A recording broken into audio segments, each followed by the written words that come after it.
তো আজকে ছিল আমার ব্যাকের ওয়ার্কআউট। প্রথমে শুরু করেছিলাম এক্সটেনশন দিয়ে 20টা করে 4 সেট করেছিলাম, আর প্রত্যেকটা সেট ধরে ধরে করেছি, আর প্রত্যেকটা মিড ব্যাকের জন্য খুবই এফেক্টিভ। ভিডিওটা পুরো শেষ অবধি দেখবে, এটা আমার রিকোয়েস্ট। আর আমি প্রত্যেকটার নাম নিচে দিয়ে দিচ্ছি। তারপরে করেছিলাম ভি পুলিং, এটা 15টা করে 4 সেট করেছিলাম।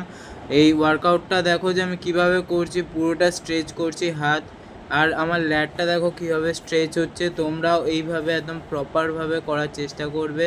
তারপরে চলে গেছিলাম বারবেল রোয়িং, 15টা করে 3 সেট করেছিলাম। এটা আমি বেশি ওয়েট ক্যারি করতে পারি না, তাও অল্প ওয়েট নিয়ে দেখো কিভাবে করছি, পুরো ব্যাকটাকে স্ট্রেচ করার চেষ্টা করছি। তারপরে চলে গেছিলাম কেবিল রোয়িংয়ে, এটা দেখো আমি কিভাবে করছি। আর এটা আমি 16টা করে 4 সেট করেছিলাম, পুরোটাকে স্ট্রেচ করছি, আর আমার মিড ব্যাকটাকে ভালো করে খেয়াল করবে। তারপরে করেছিলাম হচ্ছে ইনক্লাইন ডাম্বেল রোয়িং, 12টা করে 4 সেট।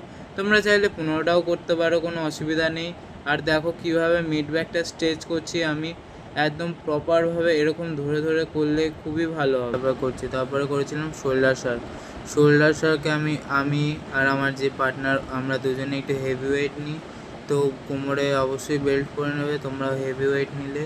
আর দেখো শোল্ডার শার্কটা কীভাবে পারফর্ম করছি। যদি ভিডিওটা ভালো লেগে থাকে লাইক, শেয়ার, কমেন্ট এবং চ্যানেলটাকে সাবস্ক্রাইব করে